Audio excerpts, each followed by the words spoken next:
Listen here now to a fabulous Freudian fable of a modern Casanova who was, shall we say, able. This guy with an eye for the best in anatomy was the type who could bring out the real swingin' academy. Act 1, Scene 1. We first find our man, pleasant thought, holding down a bar stool at the poolside bar of a luxurious resort hotel. It is 10 o'clock in the morning, and our hero is making a brilliant effort to return from the dead. The magic of tomato juice and vodka slowly revives the sun-bleached bones of his wonderful night before.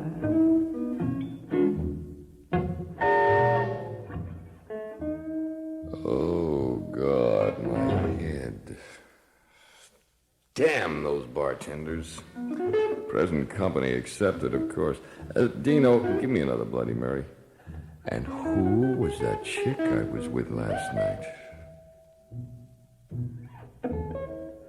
Well, now you should have some small clue of the things our hero likes to do.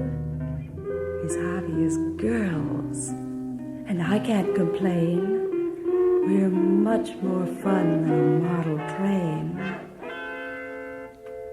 Act 1, Scene 2. Just 1 hour later, as Loverboy doggedly downs his 7th transfusion, the flashy gold-plated hotel and the loud laughs of the $30 a day enjoy it or bust group are completely lost on our man.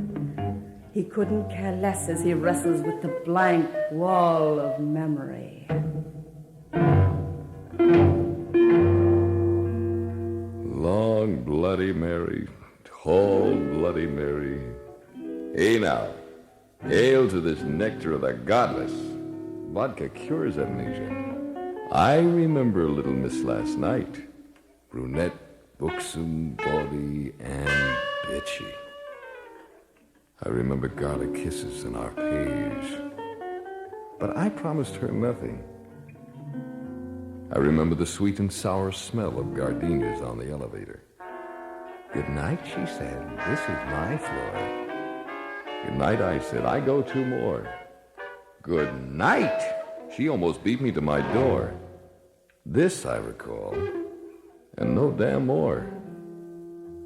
What goes with me?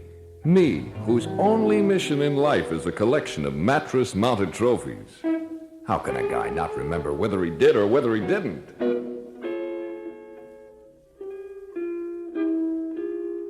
Whether he didn't, or whether he did? Who is our playboy trying to kid? Act 1, Scene 3. It is safe to assume that our man is nearly back to normal. He has noticed the bumper crop of unattached mermaids, and he suddenly decides that a dip may be the ideal therapy. We see him standing tall at poolside in his swim trunks. And is he ever something to see?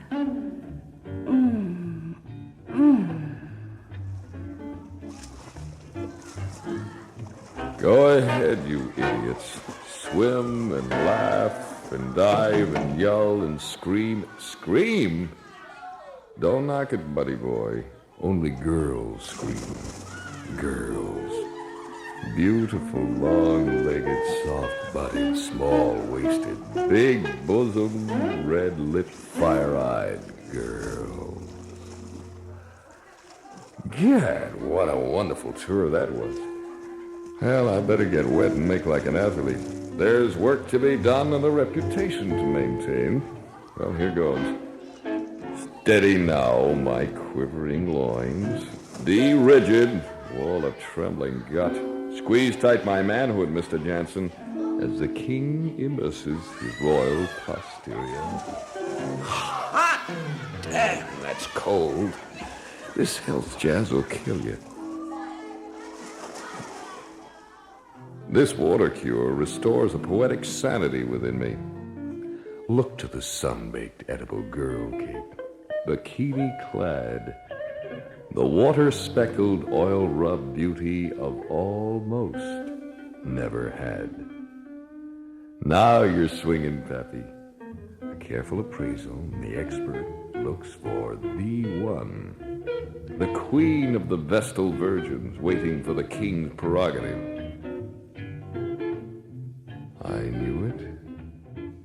There she is. One long, cool glance your way, and your eyes hold hers for just the right amount of eternity. But then they go away too fast. The queen is sitting far side pool edge, and this is where the king must traditionally come from the depths for a white-teeth, shut-eyed, masculine gulp of air. Shake the head to release the water and the head full of curly black hair. Now, let the eyes come open, coolly surveying this blonde collector's item. Slight nod of approval, and then the master's touch. The soft-spoken matter-of-fact. Hi.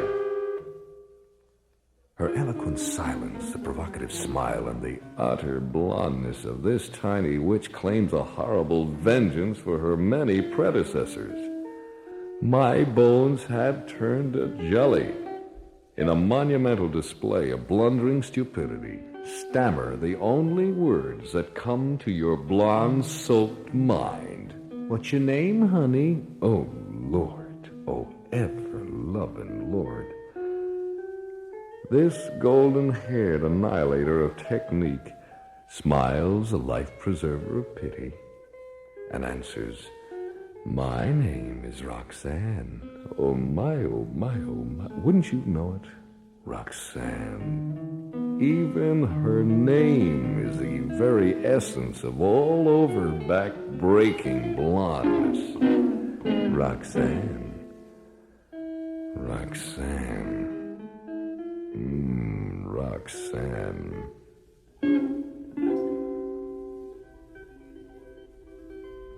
Well, what do you know? A blonde Roxanne has taken a fancy to lover man. He'll make a pitch, like all men do. But this time, whom is chasing who? Act 2, Scene 1.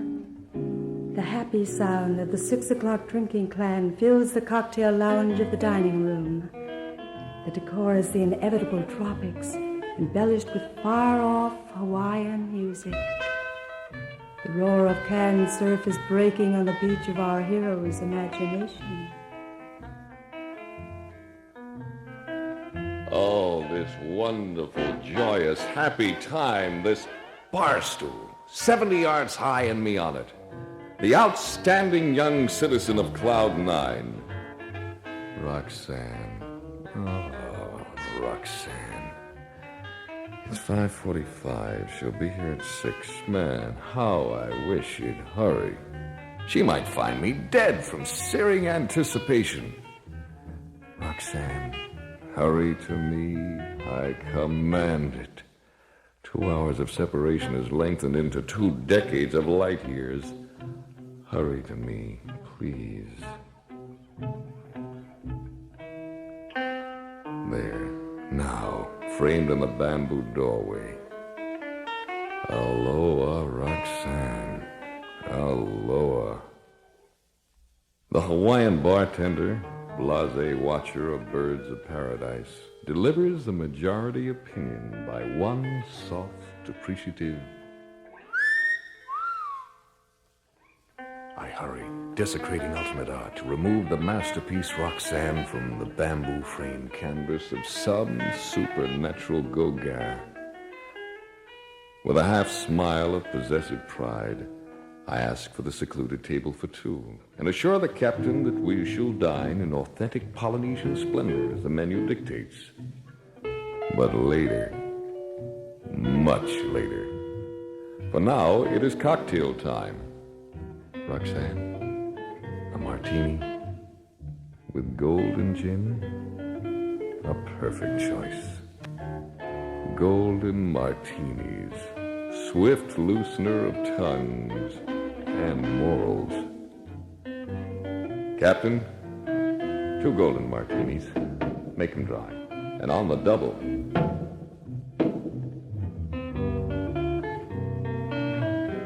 They dined and they danced till they closed up the joint. Isn't it time that he got to the point? Act 2, Scene 2. Through a masterful stroke of reverse psychology, we find our man on the secluded alcove balcony of Roxanne's penthouse, high above the midnight muffled streets. Music, modern progressive, plays an incongruous counterpoint to the ancient heart song inside our man. Oh, you benevolent god of a lover's destiny, don't waken me from this uncompleted dream. I like it fine. Sitting on this foam rubber cloud at the outstretched feet of Roxanne, with hi-fi and coffee and Courvoisier. I like it fine. A wild guitar swinging profound encouragement as I bend to kiss the tiny toes. The almost inaudible purr of contentment as I make tongue-tip exploration of the valleys between. Wail on, brother, wail on. I do like it fine. This is the way it should be. A far cry from this morning's poolside idiot. How you rescued me from my stumbling schoolboy entrance and guided me into a semblance of sanity, and led me through our first Bloody Mary and into the pool, and out again for our 4 o'clock party. Unaware of it, you led me, alone in my shower, to give orders of the day to my assembled garrison. Private Hart, remember to beat. Sergeant Lund, don't forget to breathe. And you down there, battle-scarred veteran of 1,000 nocturnal invasions, you goofed tonight, and this I vow. You'll never go on another campaign again.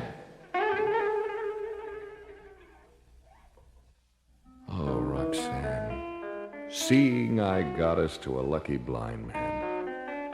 Your so discreet guidance at the mention of my room, to the logical aloofness of yours, the short guided tour to the walled-off balcony and the place at your feet, the music, the brandy, and the audience of none, except for the way-out galaxies. Wail, man. Wail. I like it.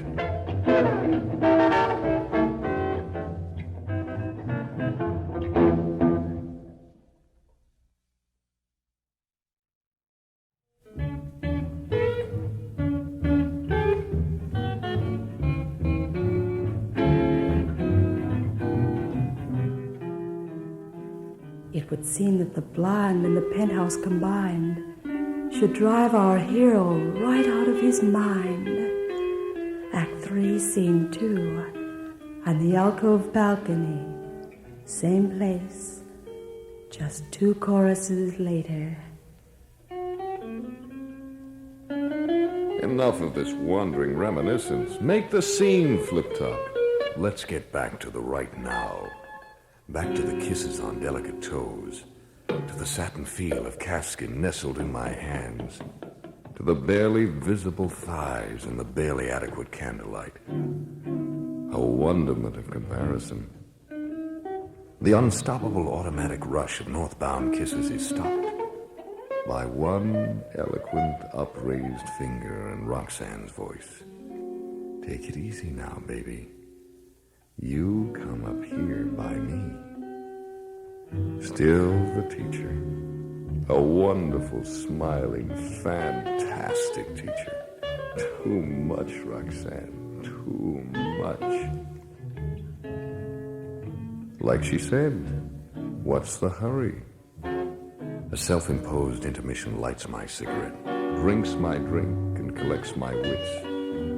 Her tiny hand suddenly becomes a little two-legged man that walks up my arm, steals my cigarette, delivers it to her lips, and flips it over the balcony railing. The little man, without stopping, walks back up my arm and into my hair, where he becomes once again a tiny hand. Now the tiny hand impatiently claims an eager victim as it pulls the willing victim's head down to meet upraised, warm, wet, apart lips. Oh, baby, baby, baby, the completely wild completeness of our first kiss. A frantic, bruising kiss at the beginning. Then a mutual tenderness prolonged by the realization of eventual surrender. Now, there are little mice bites on my lips, but a questing tongue mends the imaginary damage. She moves a sudden squirming twist to free an almost crushed breast, and my hand, hurrying to make amends, arrives too late. The resilient breast is swollen beyond belief, and its twin is in the same delightful condition. The strength in this lithe young body is appalling. The smallest pressure, the slightest hint of tightened thighs upon my leg causes a delicious agony of hurting in my loins. The almost imperceptible cadence of the prelude to love. Her small, articulate hands become busy at a wonderful task of their own. The locked buttons on my shirt are picked with a burglar's instinct, and a brief second later, these hands are pressing against the skin of my back. Pointed nails make a pointed punctuation. Commas, apostrophes, and exclamations to the understood, unspoken dialogue. Reacting to some impossible telepathy between hands, my own starts out on a frantic safari. The reaction is devastating. With a sudden lurch of disentanglement, she's standing over me. Her dress has fallen into respectability, and she looks down at the sad spectacle of me. Stupefied, disarrayed, perspiration, and puzzlement. The tiny Amazon has chastised the gladiator. The cocksure veteran of 1,000 arenas has been put to defeat by an amateur witch. The victorious small Amazon has turned away and hurries from the balcony into her room. As she goes, deft hands release the golden hair from the prison of fashion. With clumsy, shaking hands, the dying gladiator tries to light a final cigarette, and the impatient breeze blows out the flame of the match and the yellow candles. The magnificent match, the elegant candles, and the lowly man suffer together in smoldering unfulfillment. Hey, what's going on in there? Have I completely flipped? There stands Roxanne, bare to the waist. Unbelievable Roxanne. She wages a short battle with a jealous zipper. The soft reflected light from outside causes her pink white breasts to shine with their own luminosity against the darkness of the sun-brown skin. Pink on pink. The zipper finally surrenders, and she steps from the fallen dress and comes towards me, retaining in laughable modesty the positively inadequate protection of black lace panties. Black lace on blonde, pink on pink, and me on fire. Oh, precious, darling pussycat. Roxanne. Quickly now, the last few steps. Hurry to my held-out arms. Standing within my arms, she's just taller than I, sitting. The golden hair falls in welcome profusion against my face, and I breathe. And breathe the intoxicating smell of this girl, this child, this woman, this... Oh, my. My arms soft tight around her slender waist, and my hands lower. Never in all their wild, grabbing, crushing, selfish excitement of other times and other places ever felt like this before. A spontaneous tribute of kisses for my princess. Tender kisses, thankful kisses, impatient kisses, nibbling kisses on the ears where the shiver button lives, kisses of giving to the side of the throat where the rhythmic pulsation answers, kisses of taking at the unshocking pink-swollen sequins of love which adorn the firm, soft, white breasts of this generous Lady Bountiful. Kisses of joyous claustrophobia in the valley between. And the inward pressure of her hands brings an image of beautiful suffocation. And oh my, so many kisses on the baby skin of a little flat belly. Kisses to start it quivering and kisses to stop it. Then one kiss. A kiss to put shame in every other kiss that was ever kissed. A kiss of frantic hurry up on the soft, wet lips of Roxanne.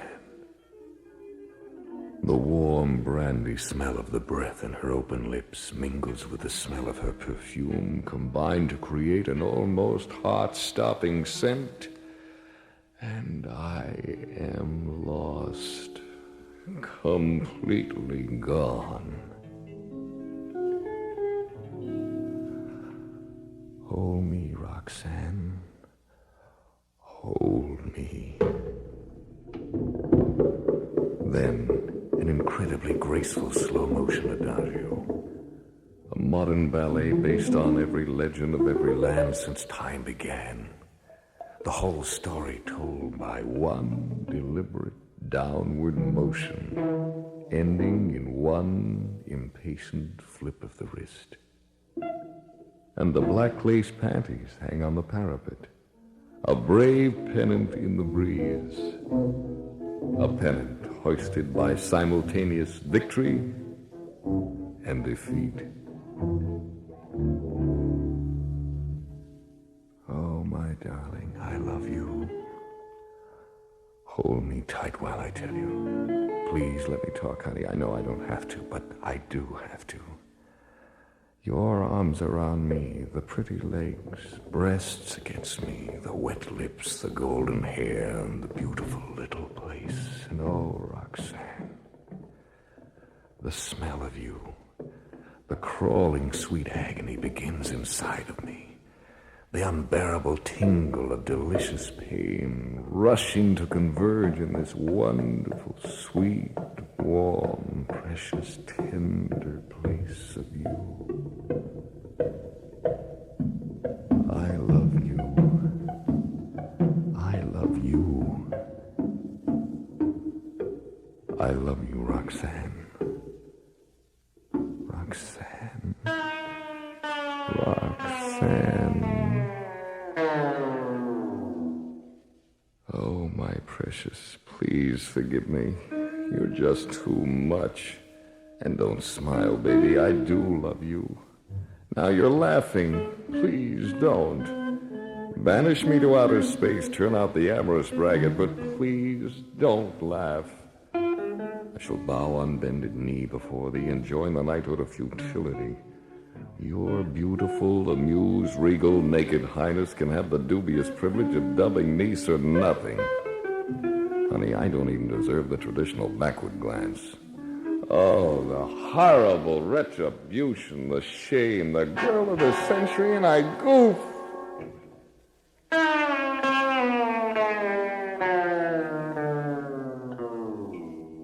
Roxanne, I'm going now to my room. I have to talk to me for a while. I'll meet you by the pool tomorrow, or call you, or something. Or something. This elevator carries the ridiculous champion home from battle on his shield. A shield of solid 14-karat shame carved by the clumsy hand of egotistical selfishness.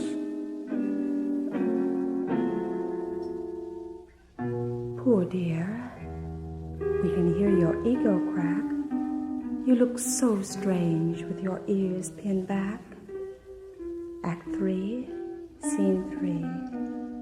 Same man, same hotel, but what a difference.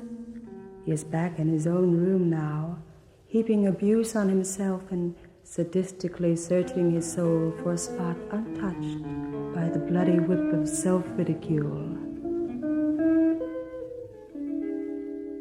Oh, you mother, you miserable, no-talent mother. Strikeout king of the great American pastime. Oh, God, that beautiful little bitch making a fool out of me. How do you make a fool out of a fool? Oh, Roxanne, queen of the 21st floor, hear me up there. Hear me. I love you. Hear me somehow, please, baby. I love you. I love you. I love you. Like Woody says, booze is the only answer. Room service? Yeah. Beverage, what else? Room 419. Fifth of Johnny Red. Yeah, some ice. Thanks. Maybe I'll get gassed and dive out the window. But I'll probably even die prematurely from 4 stories up. Oh, man, what the hell am I doing? Call her, you damn fool. Call her. Honey, ring 2119 for me. Penthouse. Come on, baby, answer. Yeah, answer. Answer. Answer, damn it. Answer. Oops. I'm sorry, miss. No message. Oh, and thanks. Real large. How about that? My body isn't even cold yet, and she's gone already. And why not?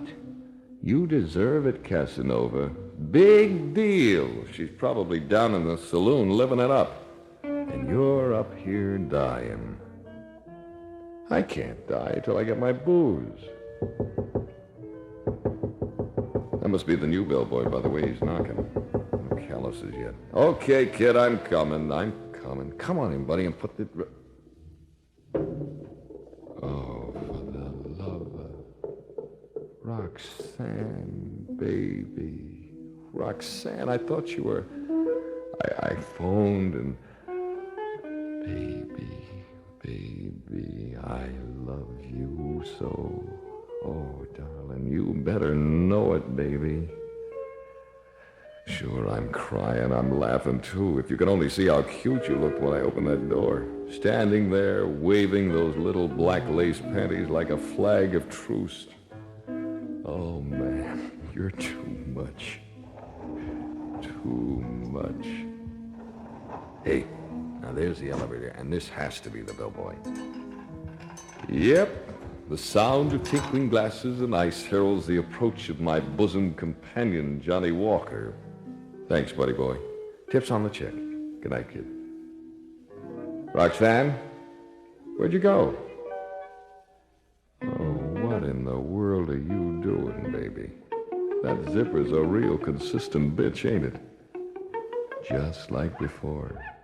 Hey, now, don't just lie there looking so pretty. much you want this drink, baby. Me neither. Me neither. Oh, my darling. Darling, so sweet, so warm, so good. I love you so damn much, Roxanne. This time it's forever, baby. Forever and ever and ever.